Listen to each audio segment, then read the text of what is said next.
Bonjour à toutes et à tous. Je vous amène dans un périple américain où nous avons rencontré d'intéressantes personnes qui font bouger la diaspora, chacun à sa manière. De New York à Boston, en passant par Washington, ils sont nombreux à exceller chacun dans leur domaine d'activité, mais restent presque ou quasiment dans l'anonymat. Au cœur de Manhattan, où sont installés ces bureaux, je vais rencontrer très bientôt Claude Grunitzky, cet entrepreneur togolais qui tutoie Rihanna, Kanye West, Lady Gaga, Salman Rushdie et autres Barack Obama. Sur la côte Est, ici, on dit de lui qu'il est un monstre cérébral au cœur d'enfant. Il m'attend.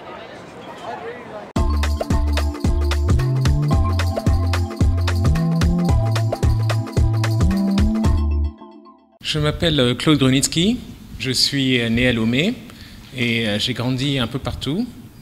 J'ai grandi aux États-Unis, à Washington, un peu à Paris, un peu à Londres, et ça fait 20 ans que je vis à New York et où je mène une carrière intéressante, on va dire, d'entrepreneur, mais à cheval entre plusieurs industries, que sont les médias, la culture et le monde académique. J'avais créé Trace en 1996, donc il y a 22 ans, et j'étais très très jeune à l'époque, j'avais à peine 23 ans, et j'avais créé Trace sous la forme d'un magazine, à Londres d'abord, que j'ai développé ensuite aux États-Unis, et le magazine a pris son envol. Ensuite on a créé une chaîne télévision, puis une deuxième, puis une troisième. Ça s'est vraiment très très bien développé, mais j'avais créé la chaîne avec 2 associés, et le financement d'une banque d'affaires américaine qui est la banque Goldman Sachs, et en 2010, mon associé, Goldman Sachs et moi sommes sortis pour justement passer la main à notre 3e associé qui est maintenant le seul maître à bord. Donc c'était 15 ans de ma vie, c'était une formidable aventure. On a fait plein de choses dans le monde de la musique, dans le monde du hip-hop, du R&B, de la mode, du cinéma, de l'art contemporain. Et c'était une formidable aventure, mais maintenant ça fait partie de mon passé. Aujourd'hui le hip-hop, ça m'intéresse, mais de loin. Je ne suis plus passionné de hip-hop comme je l'étais à l'époque, parce que c'était ça qui définissait ma vie à l'époque. C'était ça qui définissait mes passions. J'étais une sorte de passeur, de marieur d'énergie différentes dans le hip-hop et les cultures noires en général à travers la musique. Mais ce qui m'intéresse aujourd'hui, c'est beaucoup plus le développement de l'Afrique et ce qui peut se passer en matière d'entrepreneuriat ou ce qui se passe dans les industries culturelles et créatives qui ne sont pas forcément ancrées que dans le hip-hop, mais la culture noire au sens très très large, en regardant l'avenir de l'Afrique à travers la jeunesse. Lorsque je suis arrivé à New York il y a tout juste 20 ans, donc c'était l'été 1998, c'était vraiment une manière de diffuser et ma passion et mon savoir et mes sensibilités artistiques à travers les découvertes de musiciens et de réalisateurs et de talents émergents. Donc j'ai passé des années à dénicher des talents, ici à New York, mais aussi en Afrique, aussi en Europe, aussi en Amérique latine. Et c'est vrai qu'on parle souvent de Spike Lee parce que c'est un talent exceptionnel. Et Spike, en fait, on s'est bien connu lorsque je lui ai demandé d'être rédacteur en chef invité de mon magazine, donc de Trace à l'époque. Et on a collaboré sur une édition spéciale. On est devenus copains. Et il a même montré des images du magazine dans un de ses films, en fait, un de ses films qui s'appelait She Hate Me. Rihanna, c'est un peu différent parce que je l'ai connue quand elle est arrivée à New York, elle était encore adolescente, je pense qu'elle avait à peine 17 ans, et elle vivait encore chez son oncle dans le New Jersey, donc il fallait qu'elle prenne le train pour aller rejoindre son oncle avant qu'il soit un peu tard. Et nous, on a tout de suite vu son talent et j'ai décidé de la mettre en couverture du magazine. Et on a en fait créé une image qui est mémorable aujourd'hui parce que c'était Rihanna en train de monter dans un hélicoptère, en train de prendre son envol. Donc je crois que la symbolique était vraiment là. Kanye West, c'est intéressant parce que lui, je l'ai connu de manière un peu différente. C'est que son meilleur ami de l'époque, qui s'appelle Taz Anord, était le petit copain de mon assistante. Et donc mon assistante me disait, tu sais, mon boyfriend, il a ce copain qui est très très talentueux, il fait de la musique vraiment originale, tu devrais le rencontrer. Et je l'ai rencontré et je pense qu'on a fait partie des premiers supports médiatiques à avoir parlé de lui. À l'époque, il était encore inconnu au bataillon. Et du coup, je l'ai connu, on a traîné ensemble quelques fois, on a passé un peu de temps ensemble à Paris, c'était une formidable rencontre aussi. Parce qu'il était différent en fait à l'époque. Le Kanye West d'époque est vraiment différent du Kanye West dont on parle beaucoup dans les médias aujourd'hui. Il y a une agence qui s'appelle True, qui est une agence qui crée des contenus de marque pour des clients aussi bien des grandes entreprises que des gouvernements. Donc ça, c'est vraiment, on crée des contenus de marque. Donc c'est du marketing en ligne essentiellement à travers la création. Et donc l'agence fait ça. Mais ce qui est intéressant, c'est qu'au sein de l'agence, on a lancé en 2015 un média, un pure player comme on dit aujourd'hui, donc un média en ligne qui s'appelle True Africa, qui est vraiment le média qui a vocation à devenir une plateforme pour les jeunesses africaines d'Afrique, du continent africain et aussi des diasporas africaines. Nous, on monétise justement à travers l'agence. On a la chance de travailler avec des clients comme L'Oréal, comme Unilever, comme le groupe Onomo, qui est une chaîne d'hôtels panafricaine. On travaille avec ces clients où on crée en fait des contenus pour eux, qui sont des contenus publicitaires qui sont destinés à être exploités en ligne, mais aussi en présentiel dans certains cas. Donc on a un business d'agence qui alimente en fait le business des médias, le temps de trouver une capacité bénéficiaire sur les médias, parce que c'est vrai que le métier a beaucoup changé. Donc on a la chance d'avoir une source de revenus quand même qui alimente toute la machine. J'avais passé toute ma vie d'adulte dans les diasporas africaines. J'avais passé beaucoup de temps en France, comme je disais tout à l'heure, j'ai passé beaucoup de temps en Angleterre, j'ai passé beaucoup de temps aux États-Unis, un peu partout, et j'ai senti qu'il était temps que je me réinvestisse dans mon continent.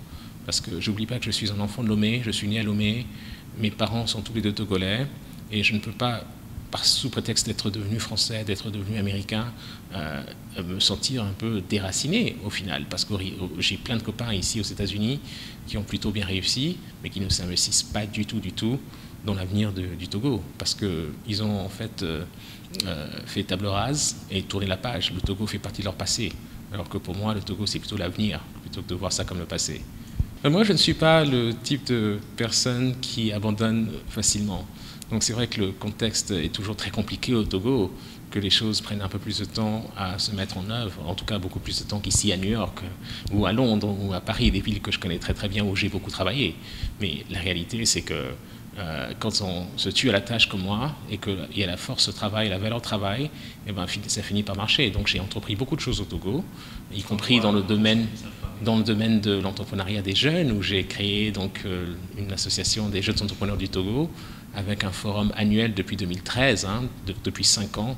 On a un forum annuel qui aide à renforcer les capacités des jeunes en matière d'entrepreneuriat. Donc on va dénicher des talents dans tout le Togo, de Lomé jusqu'à Dapaon, et on identifie des talents aussi bien dans le monde de l'agriculture que dans le monde du commerce de proximité, que dans les nouvelles technologies. Et ces talents-là, on les forme, on les sensibilise dans un premier temps, ensuite on les aide aussi à créer des entreprises qui, un jour, on l'espère, deviendront pérennes. Donc tout ce qui est entrepreneuriat des jeunes au Togo, c'est une priorité pour moi, et ça fait 5 ans que je travaille avec une équipe pour développer en fait ce tissu-là dans notre pays. En fait, j'ai entrepris beaucoup de choses. Donc, le projet mobile, en fait, est un projet, on va dire, opportuniste, dans le sens où il y avait un appel d'offres, où on nous a demandé de candidater, parce qu'ils avaient décidé au niveau gouvernemental d'accorder des licences, ce qu'on appelle des MVNO, qui sont des opérateurs virtuels. Et moi, je pensais qu'on pouvait lancer un opérateur virtuel sous la marque True, avec l'Afrique, comme je fais toujours True Africa. Mais malheureusement, l'appel d'offres a été annulé. Et voilà, mais ça, de toute façon, l'action publique, c'est ça. Ça veut dire qu'il y a certaines choses qui sont publiées, et finalement, ça n'aboutit pas toujours. Donc, c'est pas pour autant qu'on se laisse décourager, parce que je sais qu'il y aura toujours d'autres opportunités, au Togo ou dans d'autres pays d'Afrique ou ailleurs d'ailleurs.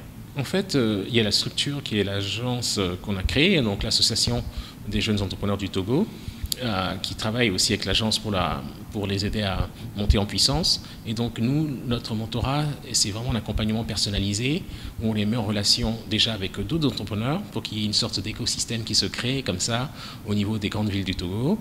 Et ensuite, on fait venir des entrepreneurs locaux ou étrangers ou d'autres consultants qui sont spécialisés dans ce domaine, et on a des partenariats un peu avec différents organismes et différentes universités, notamment l'université d'Harvard qui nous accompagne depuis 3 ans, et là on les aide à se former, c'est-à-dire les bases à acquérir en matière d'entrepreneuriat. C'est comment fédérer une équipe, comment trouver le prix qui soit juste par rapport à ce marché, comment se lancer avec des techniques marketing un peu adaptées au marché. Voilà, ça c'est le genre de choses qu'on leur enseigne, et après on les laisse voler de leurs propres ailes.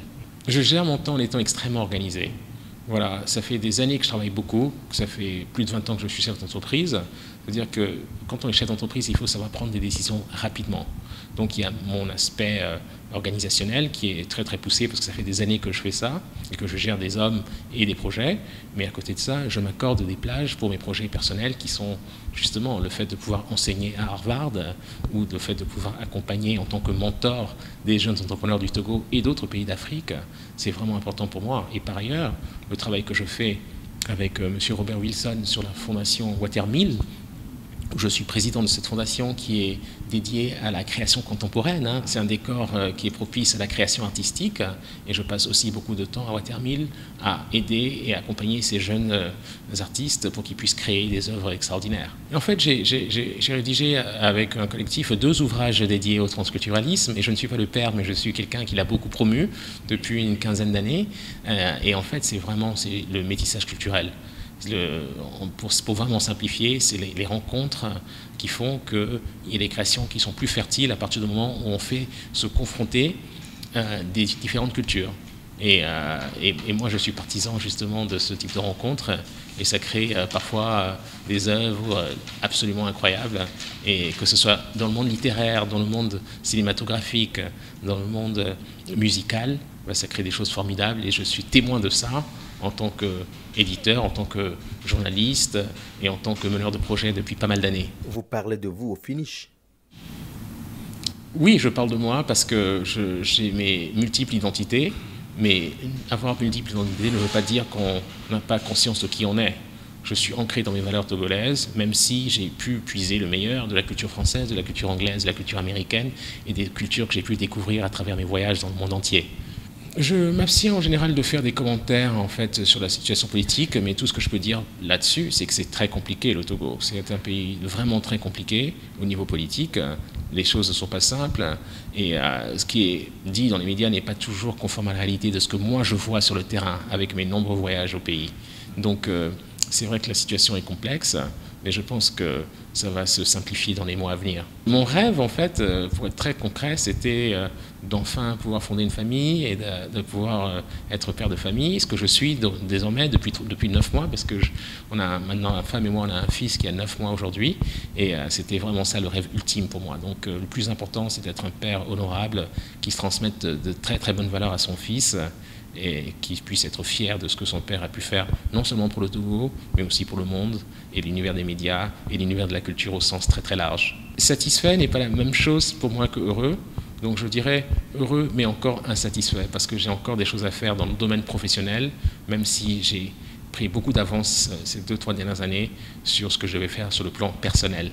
Le fait d'être en avance sur son temps, ça fait qu'on est sûr de soi et de ses instincts, mais ce n'est pas forcément ça qui suit au niveau du succès commercial. Donc il faudrait être en équation avec le succès commercial et pas toujours être en avance. Donc je veille à pouvoir tempérer aussi mes envies et être parfois un petit peu plus commercial dans les choix plutôt que d'être toujours dans la radicalité permanente. Ça fait de vous parfois un incompris, non? Oui, mais j'ai appris à communiquer.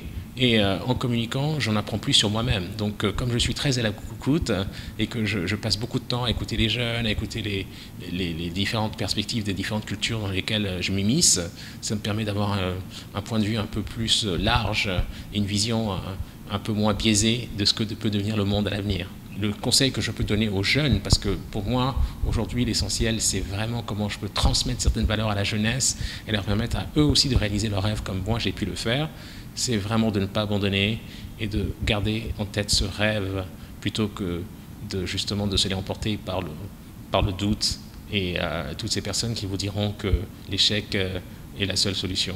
Merci beaucoup, Claude. Merci beaucoup pour votre temps. Merci à toutes et à tous et à très bientôt pour d'autres aventures.